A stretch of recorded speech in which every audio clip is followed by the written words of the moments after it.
Hello story lovers, welcome to our channel. Please మన ఛానల్ని subscribe చేసుకోండి. Arjun Varma, Varma group of industries వారసుడు. శ్రావ్య రాయ్, మహేంద్ర రాయ్ వారసురాలు. ఎంబీబీఎస్ పూర్తి చేసి డాక్టర్గా సెటిల్ అవ్వాలి అనుకుంటుంది శ్రావ్య. అర్జున్, శ్రావ్య ఇద్దరు కాలేజ్ ఫ్రెండ్స్. బిజినెస్లో మెలకువలు నేర్చుకునేందుకు అమెరికా వెళ్ళి దానికి సంబంధించిన కోర్స్ చేయాలనుకుంటాడు అర్జున్. అర్జున్ అమెరికా వెళ్తున్నాడు అని తెలిసి శ్రావ్య కూడా ఎంబీబీఎస్ అక్కడే పూర్తి చేయాలనుకుంటుంది. శ్రావ్యకు అర్జున్ అంటే ప్రాణం. తను లేకుండా ఒక్క క్షణం కూడా ఉండేది కాదు. అమెరికా వెళ్ళాక ఒక మంచి రోజు చూసి అర్జున్కి ప్రపోజ్ చేయాలనుకుంటుంది శ్రావ్య. ఇద్దరూ అమెరికా వెళ్ళి అక్కడ కాస్త కుదురుకున్నాక ఇక లేట్ చేయడం మంచిది కాదు. అర్జున్కి నా మనసులో మాటను చెప్పేయాలి అనుకొని అర్జున్కి కాల్ చేస్తుంది. అర్జున్, ఈరోజు ఈవినింగ్ నువ్వు ఖాళీయేనా? నాకు చాలా బోరింగ్గా ఉంది.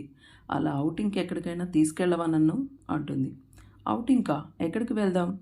ఏదైనా కాఫీ షాప్కి వెళ్దాం. ఓకే, రెడీగా ఉండు, ఈవినింగ్ వచ్చి పికప్ చేసుకుంటాను అని కాల్ కట్ చేస్తాడు. ఈవినింగ్ అర్జున్ రాగానే ఇద్దరు కలిసి కాఫీ షాప్కి వెళ్తారు. కాఫీ షాప్లో కొద్దిసేపు అవి ఇవి మాట్లాడుకున్నాక తన మనసులో మాట చెప్పాలనుకుంటుంది శ్రావ్య. అక్కడ పక్కనే ఉన్న ఒక ఫ్లవర్ వాజ్లో నుంచి రోజ్ ఫ్లవర్ తీసి అర్జున్ చేతికి అందిస్తూ, అర్జున్, నేను నిన్ను ప్రేమిస్తున్నాను. నువ్వు లేకుండా ఒక్క క్షణం కూడా ఉండలేను. నువ్వు మొట్టమొదటిసారిగా కాలేజ్లో అడుగుపెట్టిన రోజే నిన్ను ప్రేమించడం మొదలుపెట్టాను. అసలు నేను అమెరికా వచ్చిందే నీకోసం అంటూ అర్జున్కి ప్రపోజ్ చేస్తుంది శ్రావ్య. అప్పుడు అర్జున్ ఈ సడన్ ట్విస్ట్కి షాక్ అయ్యి, సారీ శ్రావ్య, నిన్నెప్పుడు నేను ఒక ఫ్రెండ్ లాగే చూశాను. నిన్ను నేను భారీగా ఊహించుకోలేను. ఐఎమ్ వెరీ సారీ అనగానే, నో అంటూ ఒక్కసారిగా ఉలిక్కిపడి నిద్రలేస్తుంది శ్రావ్య. ఓ మై గాడ్, ఇదంతా కళ, నిజమేమో అనుకొని హడలి చచ్చాను. ఒకవేళ నిజంగానే నేను ప్రపోజ్ చేశాక అర్జున్ నన్ను ఇలాగే తిరస్కరిస్తే, నో నో, ఆ ఊహ కూడా నేను భరించలేను. అర్జున్ నాకే కావాలి. అర్జున్ నా సొంతం. తనని మెల్లగా నా వైపుకి తిప్పుకోవాలి. తనే నాకు ప్రపోజ్ చేసేలాగా మార్చుకోవాలి. అప్పటి వరకు నేను సైలెంట్గా ఉంటూ అతన్ని నా లవ్లో పడేయాలి. అసలు అర్జున్ నా గురించి తన మైండ్లో ఏమనుకుంటున్నాడు? నన్ను తన భార్యగా స్వీకరిస్తాడా? అయినా నాకేం తక్కువ? అందంలోనూ ఆస్తిలోనూ నన్ను మించిన వారే లేరు. తనకి భార్యగా వెళ్ళడానికి కావలసిన అన్ని క్వాలిటీస్ నాలో ఉన్నాయి. నన్ను వద్దనే ప్రసక్తే లేదు. ఒకవేళ తను నన్ను వద్దు అని అంటే మాత్రం తనను చంపేసి నేను కూడా చచ్చిపోతాను. నాకు చావైనా బ్రతకైనా అర్జున్తోనే అని అనుకుంటూ బెడ్ మీద నుంచి లేస్తూ కాలేజ్కి రెడీ అవుతుంది. వాళ్ళ కోర్సులు వేరువేరు కావడం వల్ల అర్జున్ని చాలా మిస్ అవుతున్నట్టు అనిపిస్తుంది శ్రావ్యకి. ఇక అర్జున్ కోర్స్ కంప్లీట్గా వస్తుంది. శ్రావ్యది మాత్రం ఇంకో 1 ఇయర్ తర్వాత పూర్తవుతుంది. అర్జున్ శ్రావ్యకి కాల్ చేసి, శ్రావ్య, నేను ఇంకో 1 వీక్లో ఇండియాకి వెళ్ళిపోతున్నాను. నా కోర్స్ కంప్లీట్ అయ్యింది. నువ్వు ఎప్పుడు వస్తున్నావు ఇండియాకి అని అడుగుతాడు అర్జున్. అప్పుడు శ్రావ్య, నాకు కూడా నీతో పాటే ఇండియాకి వచ్చేయాలని ఉంది. కానీ డాడ్ ఒప్పుకోరు. ఎంబీబీఎస్ కంప్లీట్ అవ్వకుండా ఎందుకు వచ్చావంటారు. కాబట్టి నేను ఇంకో 1 ఇయర్ ఉండక తప్పదు. అయినా దూరంగా ఉంటేనే ప్రేమలు ఎక్కువగా పెరుగుతాయిలే అని తన మనసులో అనుకుంటుంది శ్రావ్య. అవును కదా శ్రావ్య, ఇంత ఖర్చు పెట్టి స్టడీ కంప్లీట్ అవ్వకుండా ఎందుకు రావడం? ఒక్క 1 ఇయరే కదా, కంప్లీట్ చేసుకొని వచ్చేయి. ఓకే బాయ్, నేను తర్వాత మళ్ళీ కాల్ చేస్తాను అని ఫోన్ పెట్టేస్తాడు. శ్రావ్య అర్జున్ గురించి ఆలోచిస్తూ, అర్జున్ ఎంత కోటీశ్వరుడు అయినప్పటికీ ఒక మిడిల్ క్లాస్ మెంటాలిటీ తనది. డబ్బుని అస్సలు వృధాగా ఖర్చు చేయడు. చాలా పొదుపుగా వాడతాడు. అలా అని తను పిసినారి కాదు. ఎవరికి ఏ సహాయం కావాలన్నా చేస్తాడు. తన ఫ్రెండ్స్కి ఏ ఆపదొచ్చినా ఆదుకుంటాడు, ఒక హీరోలాగా. ఆ మైండ్ సెట్టే నాకు నచ్చింది. ఇంకెంత, 1 ఇయరే కదా, తర్వాత జీవితం మొత్తం నీతోనే. నిన్ను పెళ్లి చేసుకొని ఇద్దరు పిల్లల్ని కని జీవితాంతం నీతో ఉండిపోతాను అని ఊహల్లో తేలిపోతుంది శ్రావ్య. తర్వాత అర్జున్ ఇండియాకి బయలుదేరతాడు. సెండ్ ఆఫ్ ఇవ్వడానికి శ్రావ్య ఎయిర్పోర్ట్కి వస్తుంది. టేక్ కేర్ శ్రావ్య, ఏదైనా అవసరమైతే నాకు కాల్ చేయి. ఇక్కడ నాకు చాలామంది ఫ్రెండ్స్ అయ్యారు అని అంటాడు అర్జున్. నువ్వు ఎక్కడికి వెళ్ళినా బాగానే ఫ్రెండ్స్ అవుతారులే, ఎందుకంటే నువ్వు వాళ్ళందరికీ ఆపద్బాంధవుడివి కదా అని నవ్వుతుంది శ్రావ్య. అర్జున్ కూడా చిన్నగా నవ్వుతాడు. ఇంతలో ఫ్లైట్ అనౌన్స్మెంట్ వినిపించడంతో అర్జున్ శ్రావ్యకి బాయ్ చెప్పేసి అక్కడి నుంచి వెళ్ళిపోతాడు. అర్జున్ ఇండియాకి వచ్చి ఎయిర్పోర్ట్లో దిగి బయటికి రాగానే డ్రైవర్తో కారు రెడీగా ఉంటుంది. డ్రైవర్ లగేజ్ అంతా కారులో పెట్టేశాక డ్రైవర్కి ఇంటి నుంచి ఏదో కాల్ వస్తుంది. ఇప్పుడు నాకు రావడం కుదరదు అంటే వినిపించుకోమే అంటాడు డ్రైవర్. అర్జున్ అది విని ఏమైంది అని అడుగుతాడు. నా భార్యకి పురిటి నొప్పులు వస్తున్నాయంట సార్, అర్జెంటుగా రమ్మంటున్నారు. ఇప్పుడు ఎలా కుదురుతుంది చెప్పండి, మిమ్మల్ని ఇంటి దగ్గర డ్రాప్ చేయాలి కదా. అయినా ఏం పర్వాలేదు సార్, మా అత్తగారు వాళ్ళు ఉన్నారు, వాళ్ళు చూసుకుంటారు. మనం ఇక ఇంటికి వెళ్దాం పదండి, శారదమ్మ గారు మీకోసం ఎప్పటి నుంచో ఎదురు చూస్తున్నారు అని అంటాడు డ్రైవర్. హేయ్ ఆగాగు, ఒక పక్క నీ భార్యకి పురిటి నొప్పులు వస్తుంటే నన్ను డ్రాప్ చేయడం అంత అవసరమా నీకు? ఈ టైంలో చుట్టూ ఎంతమంది ఉన్నా కూడా తన భర్త పక్కన ఉంటే కొండంత ధైర్యంగా ఉంటుంది ఏ భార్యకైనా. తన దగ్గరే ఉండి తనకి ధైర్యం చెప్పు అని చేతిలో కొన్ని డబ్బులు పెట్టి పంపిస్తాడు Arjun. Driver thank you sir అని దండం పెట్టి వెళ్ళిపోతాడు. ఇక అర్జున్ కార్ డ్రైవింగ్ చేస్తూ ఇంటికి బయలుదేరతాడు. దారిలో ఒక అమ్మాయి వచ్చేపోయే వెహికల్స్ అన్నీ ఆపుతుంది. ఈ మధ్యకాలంలో వర్షాలు ఎక్కువగా పడడం వల్ల రోడ్లన్నీ పాడైపోయాయి. అందువల్ల రోడ్డు మధ్యలో ఒక పెద్ద గొయ్యి లాంటి గుంత ఏర్పడడంతో ఆ అమ్మాయి వెహికల్స్ ఆపి పక్క నుంచి పంపిస్తుంది. నేను కార్ బ్రేక్ వేసి ఆ అమ్మాయినే చూస్తూ ఉన్నాను. సుమారు 5.5 అడుగుల ఎత్తు ఉండొచ్చు, పొడవాటి జడ, ఎండ తగిలితే కందిపోతుందేమో అనేలా ఉంది ఆమె మేలిమెరుపు ఛాయ. తర్వాత ఆ అమ్మాయి తన చున్నీని తీసి ఒక కర్రకి కట్టి డేంజర్ సిగ్నల్ లాగా వేలాడదీసి ఆ గుంతలో పాతిపెట్టింది. నేను అప్రయత్నంగా కారు ఆ అమ్మాయి ఉన్న వైపు పూనిస్తూ ఉన్నాను. మధ్యలో ఆ లారీ అడ్డు రావడంతో కారు అక్కడే పార్క్ చేసి వెళ్ళి చూసేసరికి తను అక్కడ లేదు. మిస్ అయింది అనుకుంటూ కారు తీసి ఇంటికి వెళ్ళిపోయాను. ఇంటికి వెళ్ళగానే అమ్మ నా కోసం రకరకాల డిషెస్ స్పెషల్గా చేసి పెట్టింది. అన్నీ నాకు ఇష్టమైనవే. అక్కడ అమెరికాలో ఆ ఫుడ్ తిని తిని నా నోరు చప్పబడిపోయింది. ఎప్పుడు బర్గర్స్, పిజ్జాస్ తినాలంటేనే చిరాకేసేది. ఎప్పుడెప్పుడు ఇండియా వెళ్ళిపోదామా అనిపించేది. అమెరికాలో ఇండియన్ ఫుడ్ తినాలంటే చాలా దూరం వెళ్ళాల్సి వచ్చేది. సో నేను వాటితోనే అడ్జస్ట్ అయ్యేవాడిని. ఇంటికి వచ్చి మన ట్రెడిషనల్ ఫుడ్ తింటుంటే ఆహా, ఈ జన్మకి ఇది చాలు అన్నంత సంతృప్తిగా ఉంది. ఇక నాన్న బిజినెస్ విషయాల గురించి చర్చిస్తుంటే, అబ్బా తినేటప్పుడు కూడా మీ బిజినెస్ గొడవలేనా, తృప్తిగా భోజనం చేయండి. వాడు ప్రయాణం చేసి అలసిపోయి ఇంటికి వచ్చాడు, వాడిని కాస్త రెస్ట్ తీసుకొనివ్వండి, రేపు మాట్లాడుకుందరు కానీ అంటుంది శారద గారు. తినడం అయిపోయాక అమ్మకి నాన్నకి గుడ్ నైట్ చెప్పి నా రూమ్లోకి వెళ్ళి డోర్ వేసుకొని పడుకొని ఆ అమ్మాయి గురించి ఆలోచిస్తూ, ఆ రోడ్డు మీద అంతమంది అందరూ కూడా నాకెందుకులే అన్నట్లుగా వెళ్ళిపోతుంటే ఈ అమ్మాయి మాత్రం ఎంత ఉదారంగా ఆలోచించింది.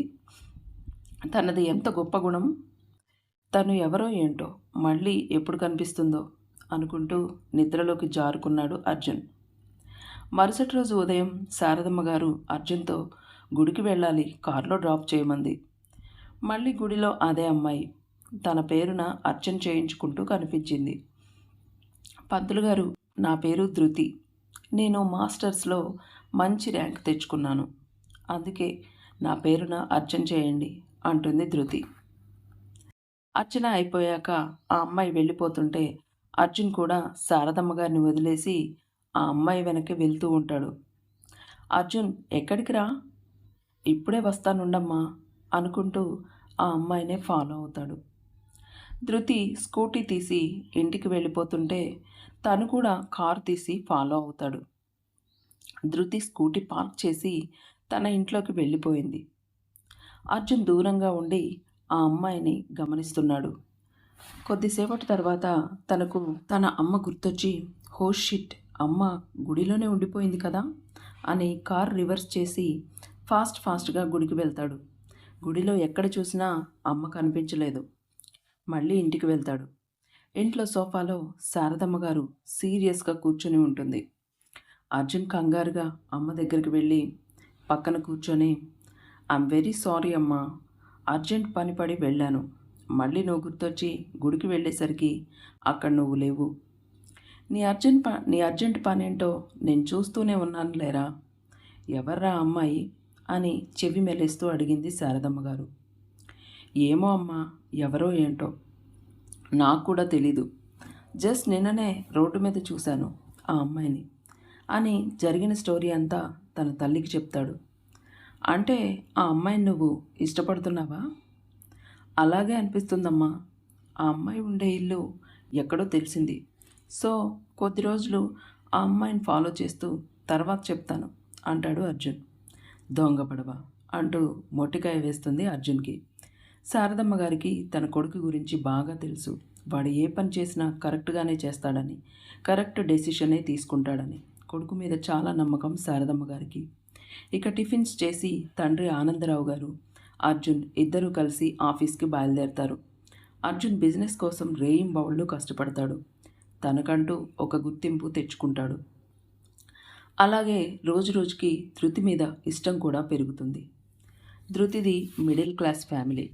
బాగా కష్టపడి చదివి డాక్టర్ అయ్యింది. ధృతికి ప్రతి గురువారం గుడికి వెళ్ళే అలవాటు. అర్జున్ కూడా ఆ రోజు గుడికి వెళ్ళి పూజ అయిపోయాక ధృతి వెళ్తుంటే ధృతి గారు అని పిలుస్తాడు. నా పేరు మీకెలా తెలుసు అంటుంది ధృతి. నా పేరు Arjun Varma, Varma group of industries Anand Varma గారి అబ్బాయిని. నేను మిమ్మల్ని 6 మంత్స్ నుంచి ఫాలో అవుతున్నాను. ఆపదలో ఆదుకునే మీ గొప్ప గుణం, పని పట్ల నిబద్ధత, మీ పద్ధతి అన్నీ నాకు బాగా నచ్చాయి. మీరు ఓకే అంటే నేను మిమ్మల్ని పెళ్లి చేసుకోవాలనుకుంటున్నాను అంటాడు అర్జున్. మీరు అనుకుంటే సరిపోయిందా? నేను మిమ్మల్ని ఇప్పుడే ఫస్ట్ టైం చూస్తున్నా. మీరు ఎలాంటి వారో ఏంటో కూడా నాకు తెలీదు. అసలు మీరు చెప్పేవన్నీ నిజాలో కాదో కూడా నాకు తెలీదు అంటుంది ధృతి. సరే, మీరు నమ్మేలాగా నన్ను నేను నిరూపించుకుంటాను. అప్పుడు మీరు పెళ్ళికి ఒప్పుకుంటారా అంటాడు అర్జున్. అప్పుడు చూద్దాంలే అంటుంది ధృతి. ధృతికి ఇంట్లో పెళ్లి సంబంధాలు చూస్తున్నారని తెలుసుకున్న అర్జున్ తన అమ్మా నాన్నని ధృతి ఇంటికి వెళ్ళి పెళ్లి సంబంధం మాట్లాడమని పంపిస్తాడు. ఆనంద్ వర్మ అంటే ఆ సిటీలో తెలియని వారు ఎవరూ ఉండరు. వేల కోట్ల బిజినెస్ సామ్రాజ్యానికి అధినేత. కానీ కొడుకు ఇష్టపడుతున్నాడని తెలిసి తన ఇష్టాన్ని కాదనలేక ఒక సామాన్యుల ఇంటికి వెళ్ళి పెళ్లి సంబంధం అడుగుతాడు. అంత పెద్ద కోటీశ్వరుడు ఈ సామాన్యుడి ఇంటికి వచ్చి సంబంధం అడుగుతుంటే కాదట్టానా? ఇదంతా మా అమ్మాయి అదృష్టం, ఏ జన్మలోనో చేసుకున్న పుణ్యం అంటాడు ధృతి తండ్రి. ఇక సంబంధం ఖాయం చేసుకొని కొద్ది రోజుల తర్వాత అంగరంగ వైభవంగా పెద్దవాళ్ళందరూ కలిసి వాళ్ళ పెళ్లి జరిపిస్తారు. ఇక వాళ్ళ పెళ్లి విషయం తెలుసుకున్న శ్రావ్య అమెరికా నుండి హడావుడిగా వచ్చేస్తుంది. కానీ అప్పటికే వాళ్ళ పెళ్లి జరిగిపోయింది. అమెరికాలో ఉన్నప్పుడు శ్రావ్య ఎన్నోసార్లు కాల్ చేసేది అర్జున్కి. కానీ అర్జున్ ఆఫీస్ వర్క్లో తల మునకలైపోయి ఉండడం వల్ల బిజీగా ఉన్నాను అని మెసేజ్ పెట్టేవాడు. తర్వాత కొన్ని రోజులకి ఆ మెసేజ్ కూడా పెట్టేవాడు కాదు. రేపు పెళ్ళి అనగా అయ్యో శ్రావ్యకి కాల్ చేయడమే మర్చిపోయాను, తను ఎన్నిసార్లు ఫోన్ చేసినా బిజీగా ఉండడం వల్ల మాట్లాడడమే కుదిరేది కాదు.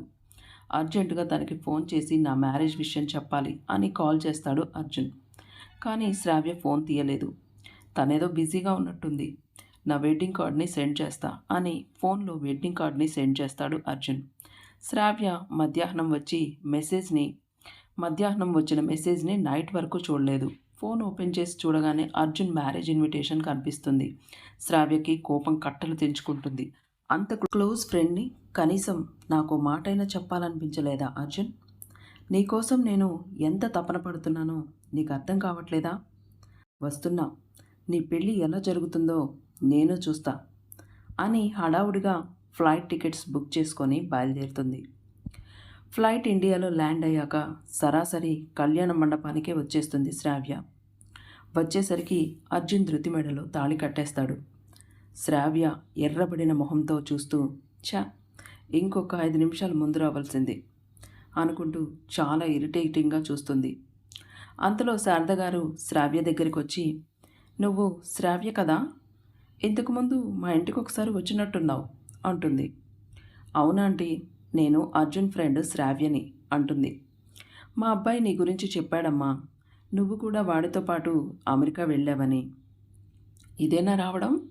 వెళ్ళు, మండపం మీదకు వెళ్ళి అక్షింతలు వేసిరా అంటుంది శారద గారు. అలాగే ఆంటీ అని మండపం మీదకు వెళ్ళి అక్షింతలు తీసుకొని అర్జున్ మీద మాత్రమే వేస్తుంది. మిగిలినవి తన పిడికల్లో దాచుకుంటుంది. హాయ్ శ్రావ్య అంటాడు Arjun. Thank you very much. నా మ్యారేజ్‌కి వచ్చి అంత దూరం నుండి వచ్చావు. తను నా ఫ్రెండ్ శ్రావ్య. తను కూడా డాక్టరే అని ధృతికి పరిచయం చేస్తాడు అర్జున్. హాయ్ శ్రావ్య గారు అంటుంది ధృతి. హాయ్ ధృతి అంటూ ధృతిని హగ్ చేసుకొని తర్వాత మండపం దిగి వెళ్ళిపోతుంది శ్రావ్య. ఇంటికి వెళ్ళి ఎవరితో మాట్లాడకుండా సరాసరి తన రూమ్‌కి వెళ్ళి డోర్ వేసుకొని తన పిడికెళ్ళలో ఉన్న అక్షింతలను తీసుకొని తన తల మీద వేసుకుంటూ గట్టిగా నవ్వుతూ తన బ్యాగ్లో ఉన్న అర్జున్ ఫోటోను తీసి తన ముందు పెట్టుకొని, అర్జున్, నేను నిన్ను తప్ప ఎవరిని భర్తగా ఊహించుకోలేను. ఇప్పుడు సడన్గా అదెవరితో వచ్చి నిన్ను ఎగరేసుకుపోతుంటే నేను చూస్తూ కూర్చోవాలా? మీ ఇద్దరిని ఎలా వేరు చేయాలో నాకు బాగా తెలుసు అనుకుంటూ అర్జున్కి పిల్లలు పుట్టే అవకాశమే లేదని ఫేక్ రిపోర్ట్స్ క్రియేట్ చేస్తుంది శ్రావ్య. ఇక అర్జున్ ధృతిల ఫస్ట్ నైట్ కోసం ఇంట్లో ఒక చిన్న ఫంక్షన్ లాగా ఏర్పాటు చేస్తారు. ఆ ఫంక్షన్కి శ్రావ్య కూడా వస్తుంది. ఫస్ట్ నైట్కి ముందు ఆటపాటలు అన్నీ అయిపోయాక ధృతిని మళ్ళీ రెడీ చేసి పాల గ్లాస్ ఇచ్చి గదిలోకి పంపిస్తారు. అంతకుముందు శ్రావ్య వాళ్ళ శోభనపు గదిలోకి వెళ్ళి ముక్కుకి మాస్క్ పెట్టుకొని డెకరేషన్ చేసిన ఫ్లవర్స్కి మత్తులాంటి స్ప్రే కొట్టి ఈ గదిలోకి వచ్చిన మరుక్షణమే ఈ వాసనకి మీరు మత్తులోకి జారుకుంటారు.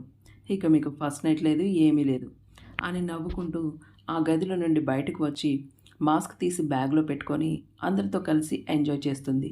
ఇక ధృతి గదిలోకి వెళ్ళి అర్జున్కి పాల గ్లాస్ ఇస్తుంది. అర్జున్ సగం తాగి ధృతికి ఇస్తాడు. ధృతి కూడా పాలు తాగిన తర్వాత ఏదో మత్తులాగా అనిపించి ఇద్దరు కింద పడిపోతారు. తర్వాత రోజు ఉదయం శారద గారు వచ్చి డోర్ కొడుతుంది. ఎంతసేపటికి తీయకపోయేసరికి నిద్రపోతున్నారేమోనని వెళ్ళిపోతుంది. ఒక గంట ఆగి మళ్ళీ వస్తుంది. మళ్ళీ చాలాసేపు డోర్ కొడుతుంది. శారద గారికి కంగారు మొదలవుతుంది. ఉదయం 11 అవుతుంది.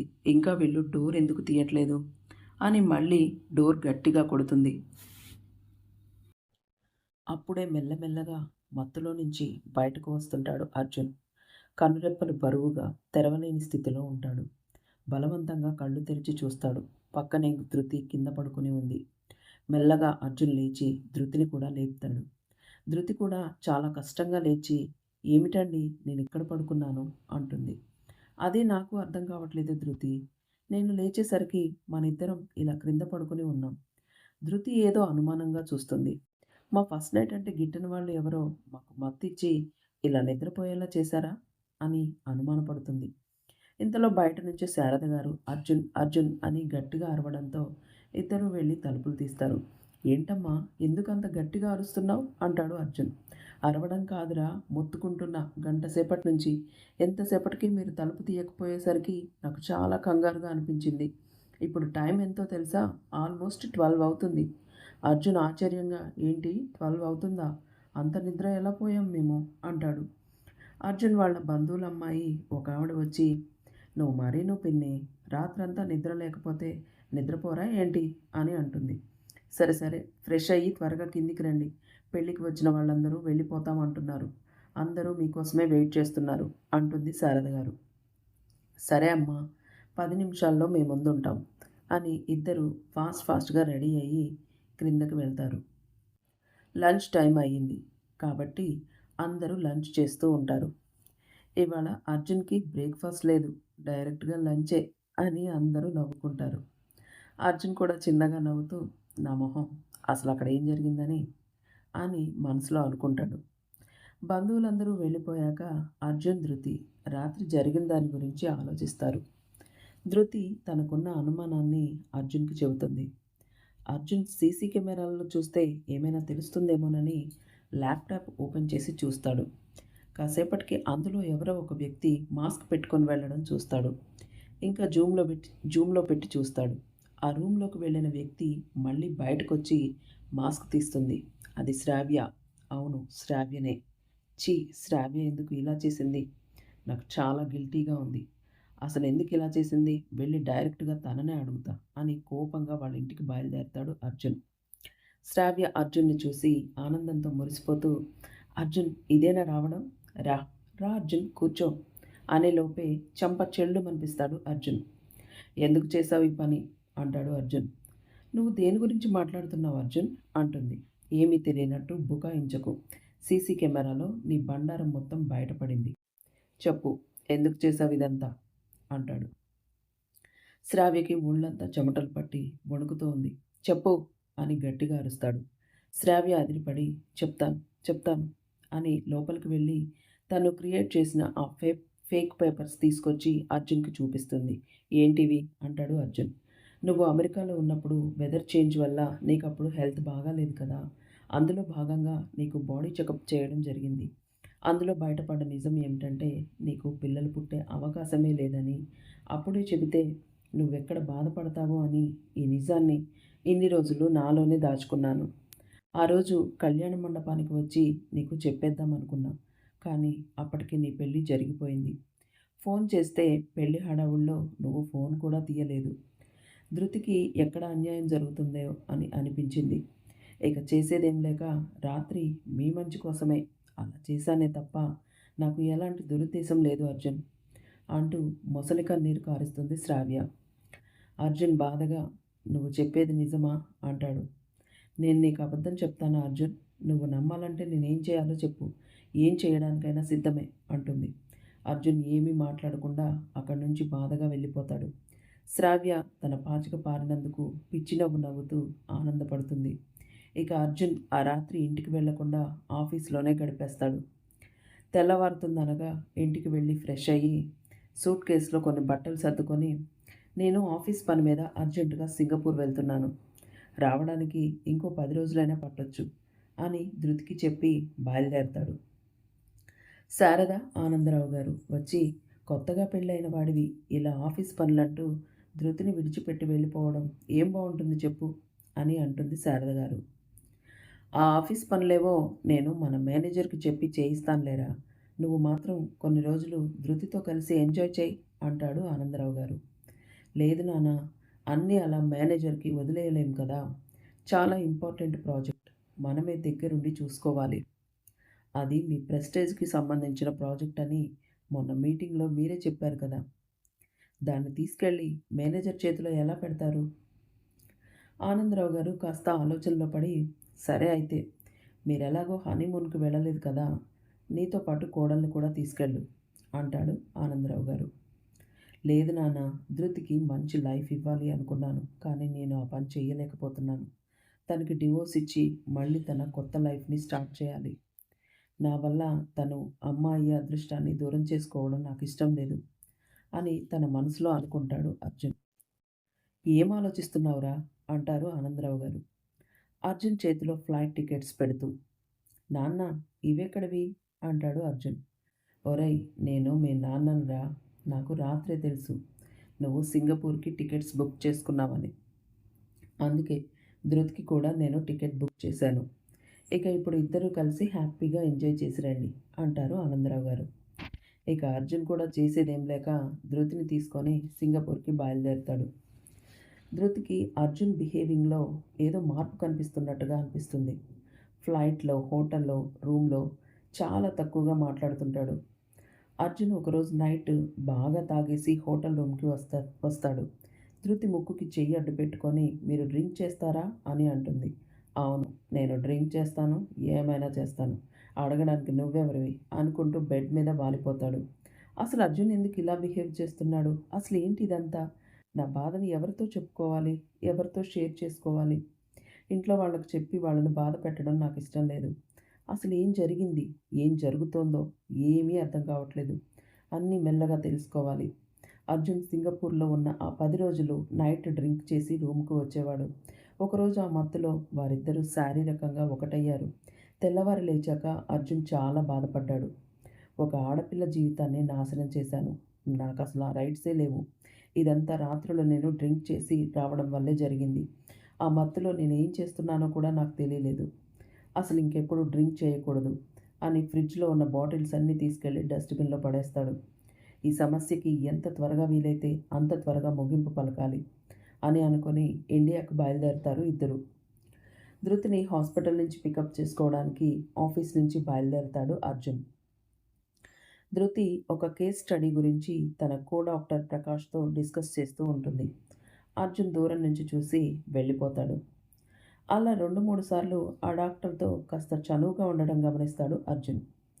ధృతికి ఇష్టమైతే అతన్నిచ్చి పెళ్లి చేస్తే బాగుంటుంది. ఇద్దరు డాక్టర్సే కాబట్టి ప్రాబ్లం ఉండదు అనుకుంటాడు అర్జున్. 2 మంత్స్ తర్వాత ధృతి ప్రెగ్నెంట్ అని తెలుస్తుంది. ఇంట్లో ఆనందరావు గారు, శారద గారు చాలా సంతోషంగా ఉంటారు. పని వాళ్ళందరినీ పిలిచి స్వీట్స్, కొత్త బట్టలు పెడతారు. విషయం తెలుసుకున్న అర్జున్ సీరియస్‌గా ఆఫీస్ నుంచి ఇంటికి వస్తాడు. ధృతి సంతోషంతో అర్జున్ వద్దకు వెళ్ళి స్వీట్స్ తీసుకోండి అంటుంది. ఎర్రబడిన కళ్ళతో ఆ స్వీట్ బాక్స్‌ని గాల్లోకి విసిరి కొడతాడు అర్జున్. ఆ పరిణామాన్ని ఊహించని అందరూ షాక్‌లో ఉంటారు. "అరేయ్! ఏంట్రా ఇది? ఎందుకు ఆ స్వీట్ బాక్స్‌ని అలా నేలపాలు చేశావు?" అంటుంది శారద గారు. "ఎందుకా?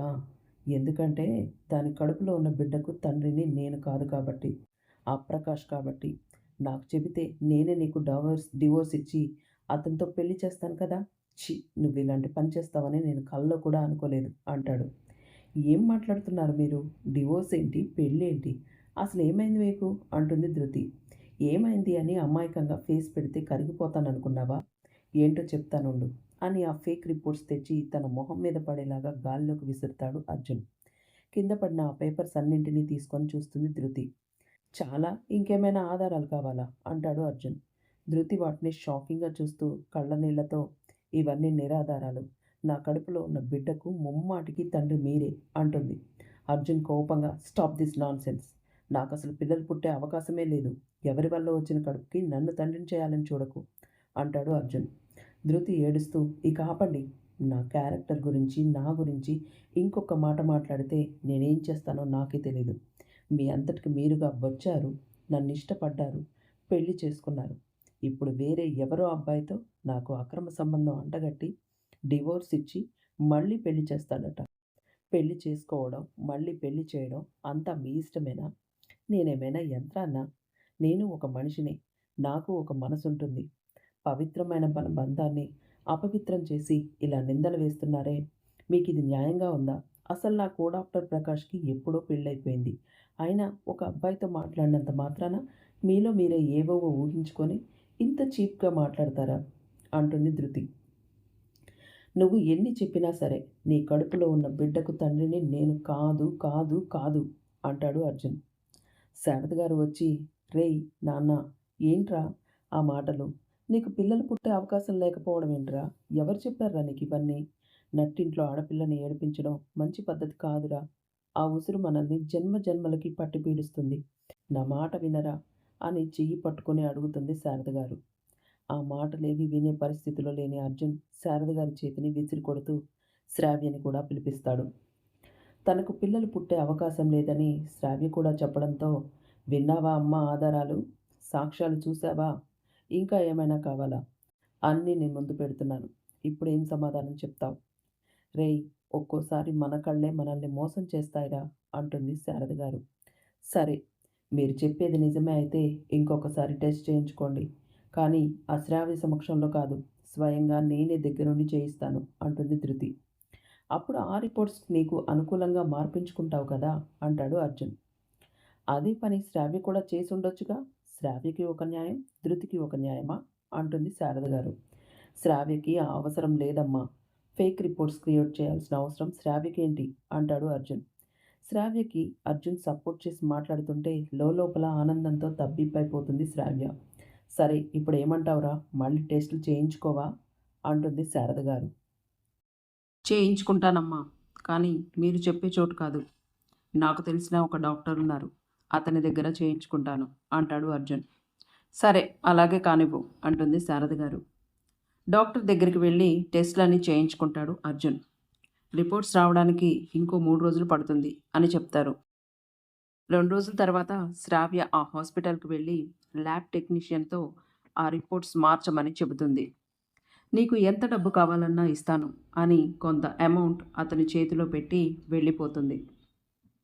కానీ అతను ఆ రిపోర్ట్స్‌ని మార్చకుండా యథావిధిగానే ఉంచుతాడు. అది సిటీ ఔట్‌స్కర్ట్స్‌లో ఉండే ఒక చిన్న హాస్పిటల్. దానిని అర్జునే కట్టించాడు. అందువల్ల అర్జున్ సార్ అంటే ఆ హాస్పిటల్ వాళ్ళకి ఎనలేని గౌరవం. ఆయన చాలాసార్లు ఎంతోమందికి సహాయం చేశారు. అలాంటి వ్యక్తికి ద్రోహం చేయడం వాళ్ళకి ఇష్టం లేదు. తర్వాతి రోజు శ్రావ్య మళ్ళీ వస్తుంది. ఆ ల్యాబ్ అతను శ్రావ్య డబ్బులు శ్రావ్యకి ఇచ్చి, నేను ఈ పని చేయలేను మేడం. అర్జున్ సార్ అంటే మాకు ఎంతో గౌరవం. రిపోర్ట్స్ రెడీగా ఉన్నాయి. అర్జున్ సార్ వచ్చాక ఆయన చేతికే ఇస్తాము అని అతను అనడంతో శ్రావ్య కోపంగా అక్కడి నుండి వెళ్ళిపోతూ ధృతికి ఎదురు పడుతుంది. హలో మేడం, మళ్ళీ రిపోర్ట్స్ తారుమారు చేద్దామని వచ్చారా అంటుంది ధృతి. ఏం మాట్లాడుతున్నావు నువ్వు? రిపోర్ట్స్ తారుమారు చేయాల్సిన అవసరం నాకేంటి? నీలాంటి వాళ్ళు వస్తారనే ఆయన టెస్టులకి ఇక్కడికి వచ్చారు. నీ వ్యవహారం అంతా మా ఫస్ట్ నైట్ రోజే అర్థమైంది. నిన్ను కలిశాకే ఆయన అలా మారిపోయారు. నువ్వే కదా ఇదంతా చేసింది. ఇంకెంతసేపు? ఇంకాసేపట్లో నీ బండారం మొత్తం బయటపడుతుంది. రిపోర్ట్స్ వచ్చాక నీ పరిస్థితి ఏంటో ఒక్కసారి ఆలోచించుకో.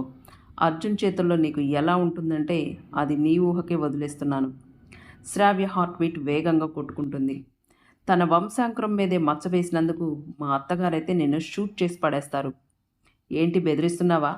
నీకు చేతనైంది చేసుకోపో అని కేర్లెస్గా సమాధానం చెప్పి వెళ్ళిపోతుంది శ్రావ్య. ఇక రిపోర్ట్స్ వచ్చాక అర్జున్లో ఏ లోపం లేదని తేలుతుంది. అవి చూసిన ధృతి వెంటనే విషయం అర్జున్కి చెప్పాలని కారులో ఆఫీస్కి బయలుదేరుతుంది. డ్రైవింగ్ చేస్తున్న ధృతి రాంగ్ రూట్లో వస్తున్న లారీని తప్పించబోయి దూరంగా ఉన్న ఒక లోయలో పడి ఆ కారులో నుంచి మంటలు చెలరేగుతాయి. ధృతికి మొహం మొత్తం కాలిపోయి దూరంగా పడిపోతుంది. ధృతి నైట్ అయినా ఇంటికి రాకపోవడంతో పోలీస్ కంప్లైంట్ ఇస్తుంది శారద గారు. తర్వాత రోజు సాయంత్రం తన కోడలికి యాక్సిడెంట్ అయింది అన్న విషయం తెలుసుకున్న శారద గారు వెంటనే యాక్సిడెంట్ స్పాట్కి బయలుదేరుతుంది. ఎక్కడ వెతికినా ధృతి బాడీ ఎవరికీ కనిపించలేదు. అర్జున్ కూడా స్పాట్కి వచ్చేస్తాడు.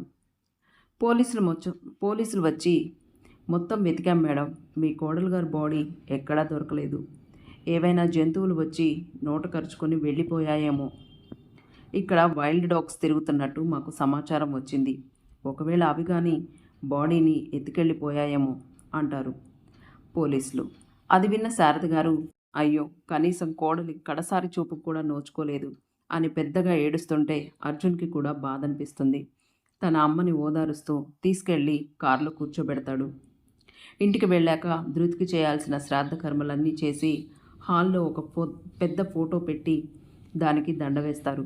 ధృతికి గొప్పింటి సంబంధం వచ్చిందన్న ఆనందంలో తీర్థయాత్రలకు వెళ్ళిపోతాడు ధృతి తండ్రి. ఆయనకు కబురు పెట్టినా కూడా లాభం లేకపోయింది. ఒక నెల రోజుల తర్వాత ధృతి ఏదో హాస్పిటల్లో ఉన్నట్లు సమాచారం అందుతుంది శారద గారికి. వెంటనే హాస్పిటల్కి బయలుదేరుతుంది. అక్కడ ధృతి కాలిన మొహంతో గుర్తుపట్టలేని స్థితిలో ఉంటుంది. శారద గారు ధృతిని చూసి ఏడుస్తుంది. డాక్టర్ దగ్గరికి వెళ్ళి తన కండిషన్ ఎలా ఉందని అడుగుతుంది. ఆవిడ నిన్ననే స్పృహలోకి వచ్చారు. తనిప్పుడు ప్రెగ్నెంట్ లేడీ. బేబీ హెల్తీగా ఉండేలా మేము ట్రీట్మెంట్ అందించాం. నిన్న మీ ఫోన్ నెంబర్ చెబితే మీకు కాల్ చేశాము. యాక్సిడెంట్ అయిన రోజు రాత్రి ఎవరో ఇద్దరు వ్యక్తులు వచ్చి ఆమెను ఇక్కడ అడ్మిట్ చేసి వెళ్ళిపోయారు అని చెప్తాడు డాక్టర్. అది గవర్నమెంట్ హాస్పిటల్ కావడంతో మంచి వైద్యం కోసం కార్పొరేట్ హాస్పిటల్కి మార్చి ట్రీట్మెంట్ చేయిస్తుంది శారద గారు. ఇంటికి వెళ్ళి ధృతి ఫోటోకి ఉన్న దండ తీసి అవతల పారేస్తుంది. ఎందుకమ్మా దండ తీసేశావు అంటాడు అర్జున్. తన ఫోటోకి ఆ దండ చూసినప్పుడల్లా నాకు ఏదోలా అనిపిస్తుందిరా. అది నా దృష్టిలో చనిపోలేదు, ఇంకా బ్రతికే ఉంది అంటుంది శారద గారు. ఇక ధృతి శ్రావ్య మీద అనుమానంతో యాక్సిడెంట్ జరిగిన రోజు శ్రావ్య హాస్పిటల్కు వచ్చిందని, నేను ఆ రిపోర్ట్స్ తీసుకొని వస్తుంటే ఈ ఘోరం జరిగిందని చెప్తుంది శారద గారికి. అది ఇంత దారుణానికి ఒడిగట్టి ఉంటుందంటావా? దాని అంతు ఇప్పుడే తెలుస్తానుండు అని శారద గారు శ్రావ్య దగ్గరికి గన్ తీసుకొని వెళ్ళి కణత మీద పెట్టి, చెప్పు నా కోడల్ని ఏం చేశావు చెప్పు అంటుంది. ఇది మరీ బాగుంది. మీ కోడల్ని నేనేం చేస్తాను ఆంటీ? తనేదో యాక్సిడెంట్లో చనిపోతే మీరొచ్చి నన్ను ఇలా బెదిరియడం ఏమీ బాగోలేదు. మరి ఆ రోజు హాస్పిటల్కి ఎందుకు వెళ్ళావు అంటుంది శారద గారు. శ్రావ్య నీళ్లు నములుతూ, అది అది అర్జున్ కట్టించిన హాస్పిటల్. ఒక డాక్టర్గా నేను ఆ హాస్పిటల్కి ఎన్నోసార్లు వెళ్ళాను వచ్చాను. ఆ రోజు కూడా వెళ్ళాను, అలాగే వెళ్ళాను అంటుంది. ఇప్పుడు నా దగ్గర ఏ ఆధారాలు లేవు కాబట్టి నువ్వు తప్పించుకోవచ్చేమో, కానీ ఏదో ఒకరోజు నీ కథ అంతా బయటపడుతుంది. అప్పుడు నిన్నెవ్వరూ తప్పించలేరు. బీ కేర్ఫుల్ అంటూ అక్కడి నుంచి వెళ్ళిపోతుంది. శారద గారు. శారదత్త, ఇక నువ్వే నా నెక్స్ట్ టార్గెట్ అని శ్రావ్య పెద్దగా నవ్వుతుంది. ఒకరోజు అర్జున్‌కి టెస్టులు చేయించుకున్న హాస్పిటల్ నుంచి ఫోన్ వస్తుంది. సార్, మీ రిపోర్ట్స్ రెడీగా ఉన్నాయి, తీసుకురమ్మంటారా అని అడుగుతాడు డాక్టర్. వద్దులే, ఇప్పుడు వాటి అవసరం లేదు అంటూ కాల్ కట్ చేస్తాడు అర్జున్. డాక్టర్స్ శారద గారి వద్దకు వచ్చి ఆమె బాడీ మొత్తం పర్ఫెక్ట్గా ఉంది, బట్ ఫేస్ మాత్రం బాగా డ్యామేజ్ అయ్యింది. ఎంత డబ్బు ఖర్చైనా పర్వాలేదు డాక్టర్, తనని మళ్ళీ మామూలు మనిషిలా చేయండి అంటుంది.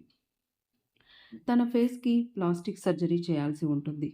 అందుకోసం మీరు తన ఫోటోని తీసుకొచ్చి ఇవ్వండి, మేము యాజ్ ఇట్ ఈస్‌గా అలాగే వచ్చేలా తయారు చేస్తాం అంటారు డాక్టర్. శారద గారు డాక్టర్ చెప్పినట్టుగానే ఫోటో తీసుకొచ్చి ఇస్తుంది. డాక్టర్స్ ఆ ఫోటోలో ఉన్నట్టుగానే తన మొహాన్ని యాజ్ ఇట్ ఈస్‌గా అలాగే చెక్కుతారు. తర్వాత రోజు తనకి ఒక్కొక్క కట్టు తీసేస్తూ అద్దాన్ని తీసుకొచ్చి తన ముందు పెడతారు. ధృతి కళ్ళు తెరిచి అద్దంలో తన మొహాన్ని చూసుకొని షాక్‌కు గురవుతుంది. ఇది నా ఫేస్ కాదు, నా ఫేస్ ఏంటి ఇలా తయారు చేశారు, ఎందుకు ఇలా చేశారు అని గట్టిగా అరుస్తుంది. అంతలో శారద గారు అక్కడికి వచ్చి, కూల్ ధృతి, కూల్, ఇందులో డాక్టర్స్ తప్పేమీ లేదు, వాళ్ళు నేను ఇచ్చిన ఫోటోతోనే నీకు సర్జరీ చేశారు. ఈ ఫోటోలో ఉన్న అమ్మాయి పేరు మీనా కుమారి, అర్జున్ క్లాస్మేట్. అర్జున్ మీనా కుమారి ఒకరినొకరు ప్రేమించుకున్నారు, పెళ్లి చేసుకోవాలనుకున్నారు. కానీ మీనా కుమారిని లారీ వచ్చి మృత్యు రూపంలో కబళించింది. దాంతో అర్జున్ డిప్రెషన్లోకి వెళ్ళిపోయాడు. చాలా రోజుల వరకు వాడు మనిషి కాలేదు. మేము వాడు మామూలు మనిషి కావడం కోసం ఎన్నో ప్రయత్నాలు చేశాము, ఎన్నో ప్రదేశాలకు తీసుకెళ్ళాము. అయినా కూడా వాడిలో ఎలాంటి మార్పు లేదు. కొద్ది రోజులు టైంపాస్గా ఉంటుందని ఆఫీస్కి వెళ్ళమన్నాం. బిజినెస్ వ్యవహారాల్లో పడి వాడిలో కొద్దిగా మార్పు వచ్చింది. తర్వాత బిజినెస్లో బాగా రాణించడం కోసం అమెరికా వెళ్ళాడు. వాడికి తోడుగా అమెరికాలో ఒక మనిషిని కూడా పెట్టాము. అతడు ఎప్పటికప్పుడు అర్జున్ గురించిన సమాచారం మాకు అందించేవాడు. క్రమక్రమంగా వాడు మామూలు మనిషి అయిపోయాడు. ఇండియాకి వచ్చాక నిన్ను చూసి ఇష్టపడ్డాడు. వాడిలో వచ్చిన ఆ సడన్ చేంజ్కి మాకు చాలా ఆశ్చర్యం వేసింది. ఇక లేట్ చేయకుండా మీ ఇద్దరికి పెళ్లి చేసేసాము. అది కూడా 3 నెలల ముచ్చట కాకూడదనే నీ ముఖాన్ని ఇలా మార్పించాను. తప్పు చేశారు అత్తయ్య. అర్జున్ నన్ను చూసి నన్నుగా ఇష్టపడాలి, అంతేగాని ఈ ఫేక్ మొహంతో ఆయన ముందు నిలబడి అబద్ధపు జీవితాన్ని గడిపేయలేను.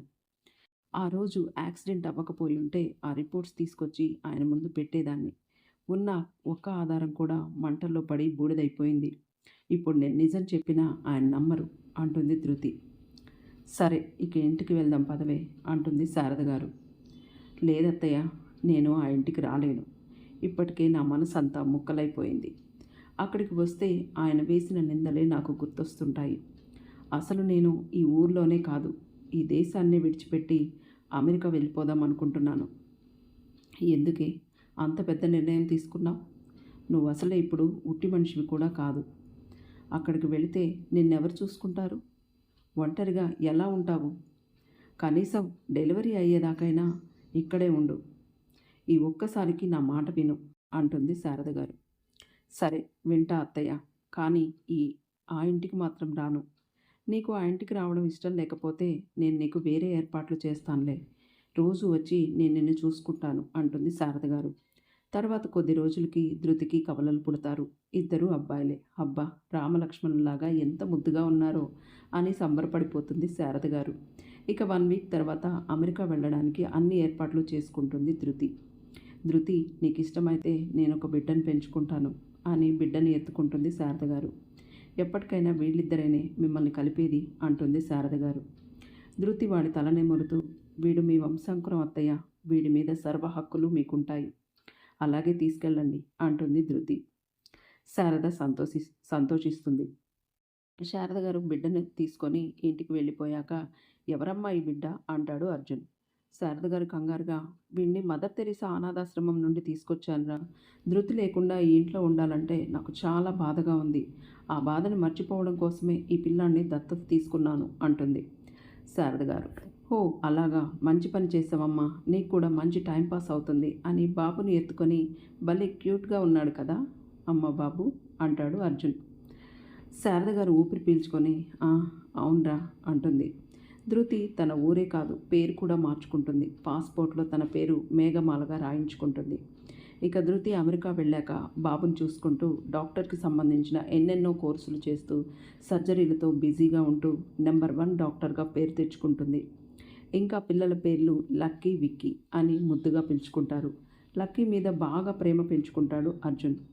అటు ఆఫీస్ టెన్షన్స్, ఇటు లైఫ్ ఫెయిల్యూర్తో బాధపడుతున్న అర్జున్కి లక్కీ ఒక బూస్ట్ లాగా అవుతాడు. ఆఫీస్కి వెళ్ళినా కూడా లక్కీ గురించిన అప్డేట్స్ అన్నీ చెప్తుండాలి అర్జున్కి. పాలు తాగకపోయినా, టిఫిన్ చేయకపోయినా పని వాళ్ళ మీద అరిచేస్తుంటాడు అర్జున్. ఎప్పటికప్పుడు ధృతికి lucky photos lucky photos share చేస్తూ ఉంటుంది శారద గారు. విక్కీ చాలా యాక్టివ్గా, తెలివిగా ఉంటాడు. లక్కీ కాస్త అమాయకంగా ఉంటాడు. చాలా తక్కువ మాట్లాడుతూ ఉంటాడు. 1 ఇయర్ నుంచి శారద గారి దగ్గర నుంచి ఎలాంటి ఫొటోసు, మెసేజ్లు రావడం లేదు. దాంతో ధృతికి ఒకసారి ఇండియాకి వెళ్ళి బాబుని చూడాలనుకుంటుంది. ఇక్కడ శారద గారు ఆరోగ్యం బాగాలేక బెడ్కే పరిమితమైపోతుంది. ఎన్నెన్నో ట్రీట్మెంట్స్ చేయిస్తాడు అర్జున్. కానీ ఆమెలో ఎలాంటి మార్పు లేదు. ఒకరోజు శారద గారి ఫ్యామిలీ డాక్టర్ మేఘమాల డాక్టర్ గురించి చెప్తాడు అర్జున్కి. ఆవిడ అపాయింట్మెంట్ దొరకాలి అంటే 6 మంత్స్ ముందే తీసుకోవాలి. ఆవిడ గనక యాక్సెప్ట్ చేస్తే మీ అమ్మగారికి తప్పకుండా నయమవుతుంది అంటాడు డాక్టర్. అర్జున్ మేఘమాలకి మెయిల్ పెడతాడు. 2 రోజుల తర్వాత మేఘమాల మెయిల్స్ చెక్ చేస్తూ అర్జున్ అనే వ్యక్తి దగ్గర ఆగిపోతుంది. వెంటనే ఆ హాస్పిటల్కి ఫోన్ చేసి డీటెయిల్స్ అడుగుతుంది. అప్పుడు అర్థమవుతుంది మేఘమాలకు వాళ్ళ అత్తగారు లక్కీ ఫొటోస్ ఎందుకు షేర్ చేయట్లేదో అని. ఆమె మంచానికే పరిమితం అవ్వడం వల్ల తన నుండి ఎలాంటి మెసేజెస్ లేవు. సరే, నేను నెక్స్ట్ వీక్ ఇండియాకు వస్తున్నాను. ఆమె కేసుని నేను టేకప్ చేస్తాను అని ఫోన్ పెట్టేస్తుంది మేఘమాల అలియాస్ ధృతి. డాక్టర్ అర్జున్ని పిలిచి, మీకు ఒక గుడ్ న్యూస్. సంవత్సరాల తరబడి వెయిట్ చేసిన దొరకని ఆమె అపాయింట్మెంట్ మీకు 1 వీక్లోనే దొరికింది. మేఘమాల గారు నెక్స్ట్ వీక్ ఇండియాకు వస్తున్నారు. మీ అమ్మగారి కేసు టేకప్ చేస్తానన్నారు. అంత పెద్ద డాక్టర్ మా హాస్పిటల్కి రావడం మాకెంతో గర్వకారణం అంటాడు ఆ డాక్టర్. అర్జున్ కూడా చాలా హ్యాపీగా ఫీల్ అవుతాడు. బాబుతో సహా అమెరికా నుండి ఇండియాకు వచ్చిన మేఘమాల 5 స్టార్ హోటల్లో వీవీఐపీస్ ఉండే ఓ ఖరీదైన సూట్ తీసుకుంటుంది. ఆ నైట్ హోటల్లో రెస్ట్ తీసుకొని మరుసటి రోజు ఉదయం హాస్పిటల్కి వస్తున్నట్టు ఇన్ఫర్మేషన్ ఇస్తుంది. మార్నింగ్ లేచి ఫ్రెష్ అయ్యి, విక్కీ, మమ్మీకి అర్జెంట్ వర్క్ ఉంది, సో నువ్వు చక్కగా రెడీ అయ్యి చదువుకో అంటుంది మేఘమాల. సరే అమ్మా అంటాడు విక్కీ. విక్కీకి ఆ హోటల్ భోజనం అస్సలు నచ్చకపోవడంతో మంచి రేటింగ్ ఉన్న ఒక హోటల్ చూసి ఆర్డర్ పెట్టుకుంటాడు. ఫ్రెష్ అయ్యి బ్రేక్ఫాస్ట్ చేసి కాసేపు మొబైల్ చూస్తూ ఇంకాసేపు చదువుకుంటూ ఉంటాడు. కాస్త బోరింగ్గా అనిపించి డోర్ తీసి బయటకు వస్తాడు విక్కీ.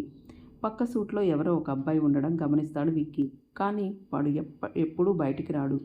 కాసేపు అటు ఇటు తిరిగి మళ్ళీ లోపలికి వెళ్ళి డోర్ వేసుకుంటాడు.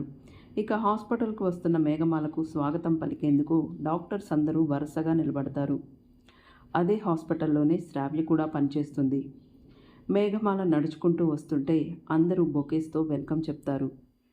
మేఘమాల అందరికీ నమస్కారం పెట్టి బొకేస్ తీసుకోకుండా, నో ఫార్మాలిటీస్, ముందు నాకు పేషెంట్ని చూపించండి అంటూ గబగబా వెళ్తుంది. డాక్టర్స్ కూడా ఆమె వెనుక పరుగులు పెడుతూ, మీరు చూడాల్సిన పేషెంట్ ఈ రూమ్లోనే ఉన్నారు మేడం అంటారు. ఓకే, మీరు ఇక్కడే ఉండండి, నేను వెళ్ళి చూసొస్తాను అని లోపలికి వెళ్తుంది.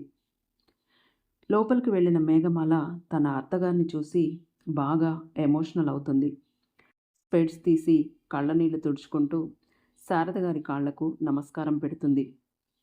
ఎందుకు ఇలా అయిపోయారు మీరు? మిమ్మల్ని ఇలా చూడలేకపోతున్నాను అత్తయ్య. మిమ్మల్ని మళ్ళీ మామూలు మనిషిగా మార్చుకుంటాను అంటుంది మేఘమాల. శారద గారు ఏమీ మాట్లాడలేని స్థితిలో ఉంటారు. మేఘమాల బయటకు వచ్చి, పేషెంట్ను ఒక 1 వీక్ అబ్జర్వేషన్లో ఉంచండి. నేను చెప్పే ఫుడ్స్ ఇస్తూ ఎప్పటికప్పుడు నాకు అప్డేట్స్ ఇస్తూ ఉండండి అని చెప్తుంది. ఓకే మ్యామ్ అంటారు అక్కడి జూనియర్ డాక్టర్స్. ఆ హాస్పిటల్ ఎండి మేఘమాలకు అర్జున్ని చూపిస్తూ, వీరు టాప్ ఇండస్ట్రియలిస్ట్ అర్జున్ గారు. మీరు ఇప్పుడు చూసింది వీరి అమ్మగారినే అంటూ అర్జున్ని పరిచయం చేస్తారు.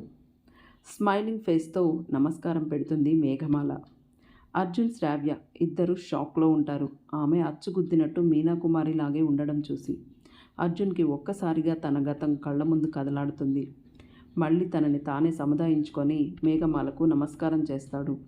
మనుషులను పోలిన మనుషులు 7 ఉంటారట ప్రపంచంలో.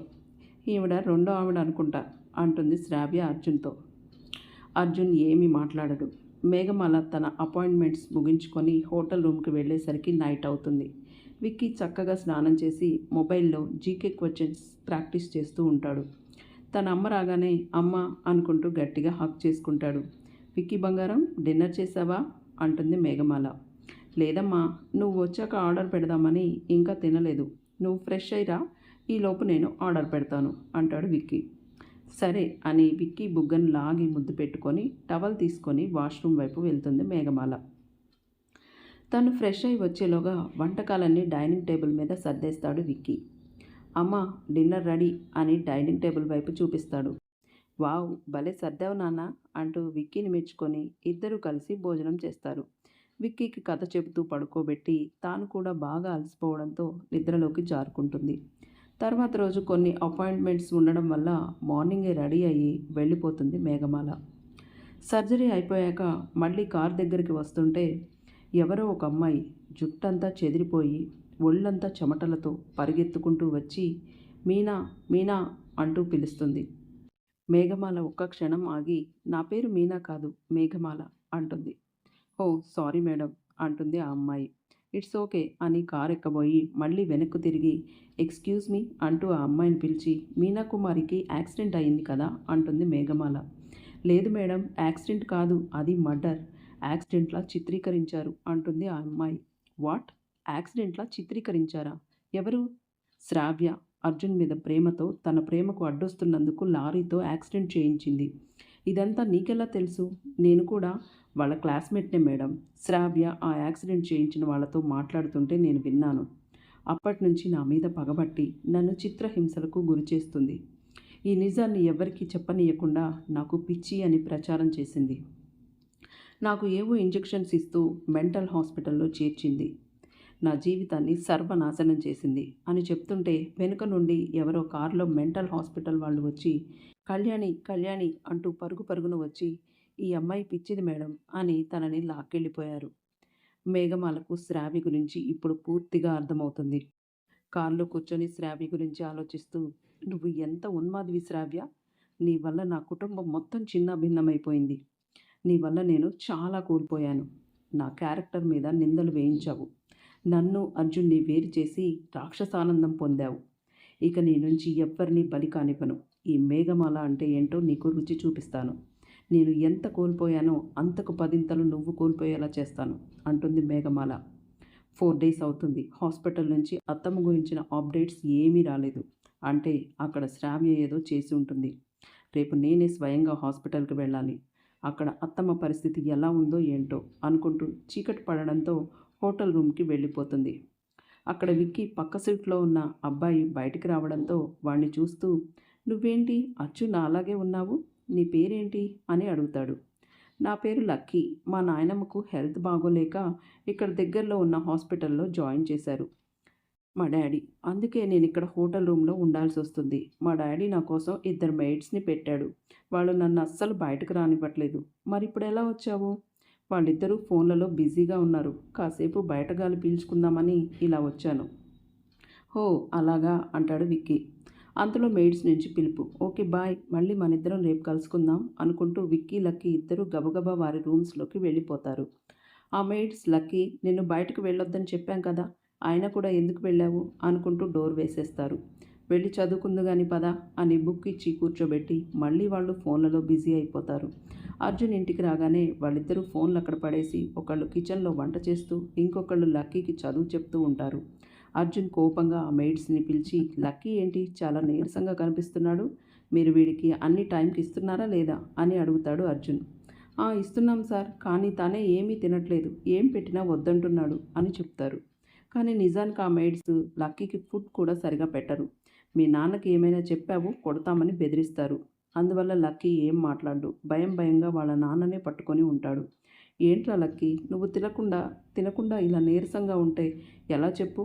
నువ్వు బాగుంటేనే కదా నేను యాక్టివ్గా ఉండగలను అని చెప్పి లక్కీకి ఫుడ్ తినిపించి పడుకోబెడతాడు. లక్కీ ఎందుకు కొన్ని రోజులుగా భయంగా నీరసంగా ఉంటున్నాడు, అసలు ఏమైంది వీడికి అని టెన్షన్ పడుతుంటాడు అర్జున్. ఇటు మేఘమాల కూడా తన కొడుకు లక్కీని ఎలా కలవాలా అని ఆరాటపడుతూ ఉంటుంది. తర్వాత రోజు అర్జున్ వెళ్ళిపోయాక మళ్ళీ ఆ మెయిడ్స్ ఇద్దరు ఫోన్లలో బిజీ అయిపోవడం చూసి విక్కీ, లక్కీ ఇద్దరూ టెర్రస్ పైకి వెళ్తారు.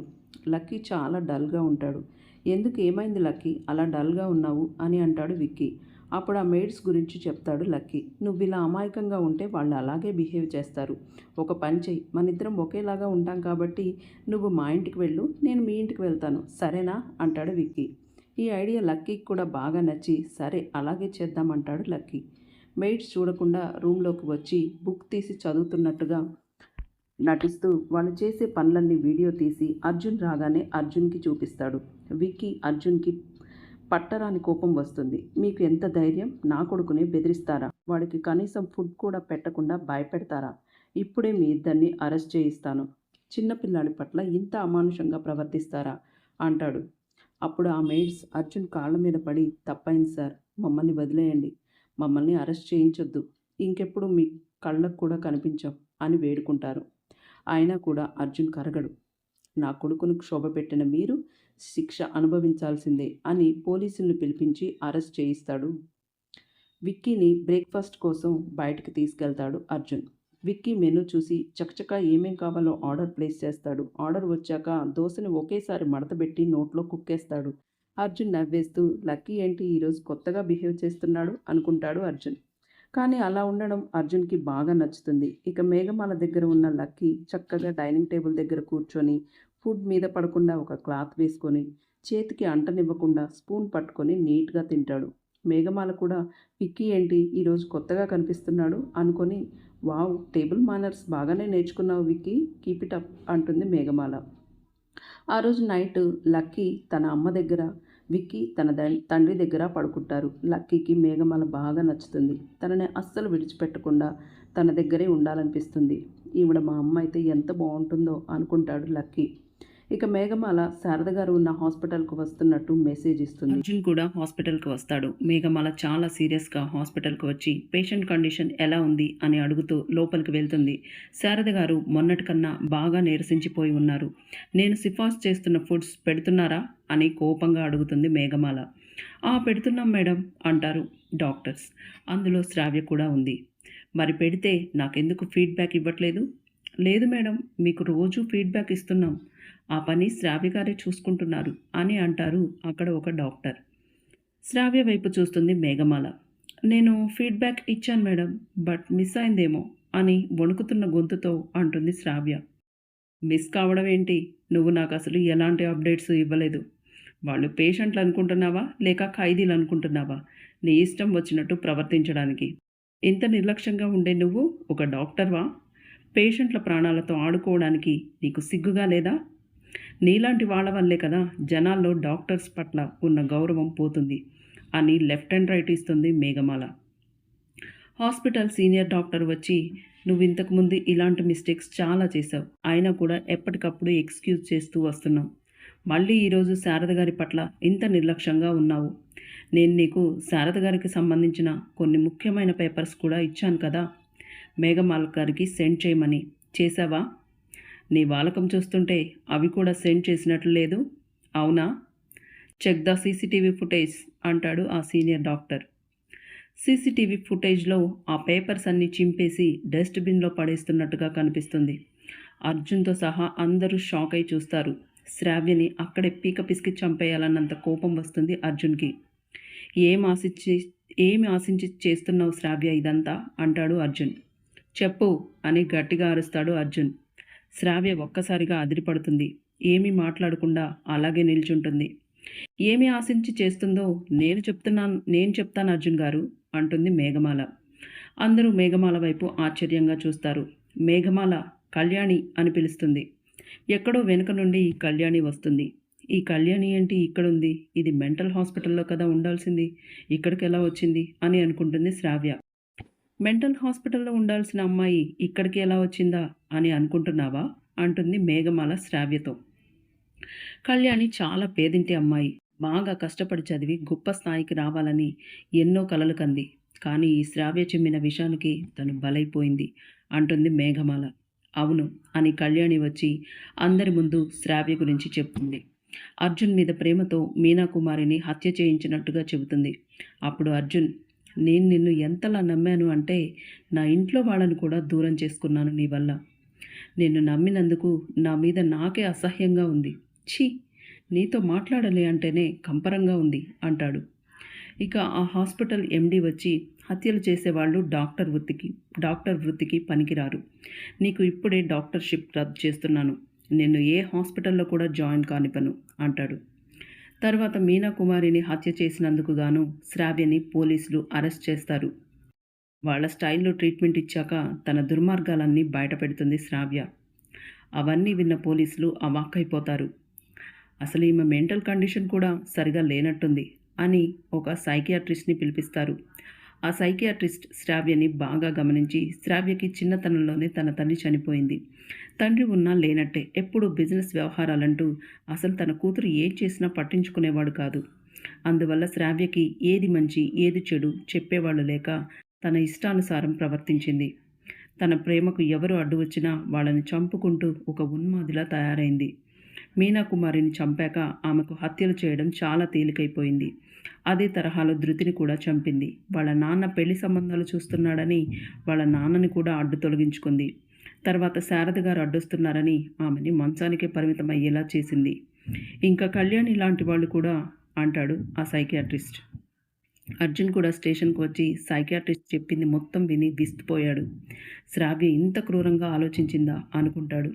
అందుకే నా దగ్గర 2-3 సార్లు పెళ్లి ప్రస్తావన కూడా తెచ్చింది. కానీ మా అమ్మ అందుకు ఒప్పుకోలేదు. నాకు కూడా పెళ్లి మీద ఇంట్రెస్ట్ లేదు అని చెప్పేశాను. కానీ ఇన్ని ఘోరాలు చేస్తున్నట్టు నాకు కొంచెం కూడా అనుమానం రానివ్వకుండా ఎప్పటికప్పుడు మేనేజ్ చేస్తుంది అంటాడు అర్జున్. ఇక్కడ ఇక్కడ ధృతికి కూడా వాళ్ళ అమ్మ లేదు. అయినా కూడా కష్టపడి చదివి డాక్టర్ అయ్యింది. తల్లి లేకపోయినా తండ్రి పెంపకంలో మంచి పేరు తెచ్చుకుంది. వాళ్ళు పుట్టి పెరిగిన వాతావరణంలో కొంతమంది ఏది మంచి ఏది చెడు చెప్పేవారు లేక ఇలా ఉన్మాదుల్లా తయారవుతారు అని అంటాడు సైకియాట్రిస్ట్. శ్రావ్య గురించి పూర్తిగా తెలుసుకున్న అర్జున్ ఆ రిపోర్ట్స్ కోసం వెళ్తాడు. ఆ రోజు ధృతి అడగడంతో ఒక సెట్ తీసి ధృతికి ఇస్తారు. ఇంకో సెట్ హాస్పిటల్లోనే ఉంటుంది. అవి చూసుకున్న అర్జున్ తనలో ఏ లోపం లేదని అర్థమయ్యి తన గుండె పగిలేలా ధృతిని తలుచుకొని ఏడుస్తాడు. తర్వాత శ్రావ్యని కోర్టులో ప్రవేశపెడతారు. వాదోపవాదనలు విన్న తర్వాత జడ్జి తీర్పునిస్తూ, ఇన్ని హత్యలు చేసిన శ్రావ్యకి ఐపీసీ సెక్షన్ 305 ప్రకారం ఉరిశిక్ష విధించడమైనది అని తీర్పును వెలువరిస్తారు. అర్జున్, మేఘమాల, ఆనందరావు గారు అందరూ సంతోషంగా కోర్టు బయటకు వస్తారు. పోలీసులు శ్రావ్యకి సంకెళ్ళు వేసుకొని తీసుకొస్తారు. శ్రావ్య పోలీస్ కారు ఎక్కబోయి వెనక్కు తిరిగి పక్కనే ఉన్న పోలీస్ చేతిలోని గన్ తీసుకొని అర్జున్ మీదకు గురి పెడుతూ షూట్ చేస్తుంది. వెంటనే మేఘమాల అప్రమత్తమై అర్జున్ని వెనక్కి లాగేస్తుంది. ఆ బుల్లెట్ కోర్టు పోల్లోకి దూసుకొని పోతుంది. అక్కడి వారందరూ అటు ఇటు పరుగులు పెడుతుంటారు. వెంటనే పోలీసులు ఆమె మీద కాల్పులు జరుపుతారు. శ్రావ్య అక్కడికక్కడే మరణిస్తుంది. ఈరోజు మీరు నా ప్రాణాలు కాపాడారు. మీకు చాలా థ్యాంక్స్. ఇలాంటి దానివల్ల నేను నా భార్యను కూడా పోగొట్టుకున్నాను. మా పవిత్ర బంధాన్ని అపహాస్యం చేశాను. నిజానికి నాకు అసలు బ్రతికే అర్హతే లేదు అంటాడు అర్జున్. అప్పుడు ఆనందరావు గారు, నీ భార్య ఎక్కడికి పోలేదురా, ఇదిగో ఈ మేఘమాలే నీ భార్య అంటాడు ఆనందరావు. అర్జున్ ఆశ్చర్యంగా చూస్తాడు. ఆనందరావు గారు మేఘమాల వైపు చూస్తూ, నాకంతా తెలుసమ్మా, మీ అత్తయ్య నీ గురించి మొత్తం చెప్పింది అంటారు. అర్జున్ ధృతి చేయి పట్టుకొని, నన్ను క్షమించి ధృతి, ఇది నాకు దేవుడిచ్చిన 2వ అవకాశం అనుకుంటా. ఈ అవకాశాన్ని నేను ఎప్పటికీ చేజార్చుకోను అంటాడు అర్జున్. ధృతి కూడా క్షమించడంతో ఇక అందరూ కలిసి శారద గారి దగ్గరికి వెళ్తారు. అత్తయ్య, మీరు కోరుకుంది ఇదే కదా అంటుంది ధృతి. పిల్ల పాపలతో వారిని చూసిన శారద గారికి కళ్ళ వెంట ఆనంద బాష్పాలు రాలుతాయి. కొంచెం కొంచెంగా ఆమె చేతుల్లో కాళ్లల్లో చలనం వస్తుంది. కొద్ది రోజుల తర్వాత ఆమె చేతికర్ర సహాయంతో నడుస్తుంది. తర్వాత ఆమె పూర్తిగా కోలుకుంటుంది. అర్జున్, ధృతి వాళ్ళ 2 పిల్లలతో హాయిగా ఉంటారు. ఈ కథ ఇంతటితో సమాప్తం అవుతుంది. మరో మంచి కథతో మళ్ళీ కలుసుకుందాం. Thank you.